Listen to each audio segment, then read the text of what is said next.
پھر اللہ کے دربار سے معافی کا فرنامہ اور پروانہ ملتا ہے۔ اس احساس کو لے کر کے بیٹھیے گا۔ دیکھیں ہماری اسلامی تاریخ کا سب سے سفاک انسان حجاج بن یوسف تھا، اور اس حجاج بن یوسف نے نہ جانے تاریخ تو اس کے متعلق کچھ مبالغہ بھی کرتی ہے،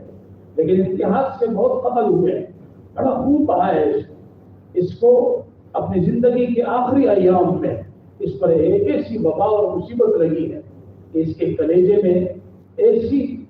ٹھنڈک ہوتی تھی کہ یہ اپنے آپ میں گرمی پیدا کرنے کے لیے انگیٹھیاں قریب کرتا تھا کہ انگیٹھیوں سے میں اپنے سینے میں ٹھنڈک لاؤں، تو انگیٹھیاں آپ کی بڑھتی ہوئی انگیٹھیاں اس کے قریب لائی جاتی تھی اور اس کا چمڑا جل جاتا تھا، اس کے جسم سے پانی ٹپکتا تھا، لیکن پھر بھی وہ کہتا تھا کہ اور قریب کر دوں تاکہ مجھے ٹھنڈک جو اندر سینے کی وہ ختم ہو کے گرمی پیدا ہو۔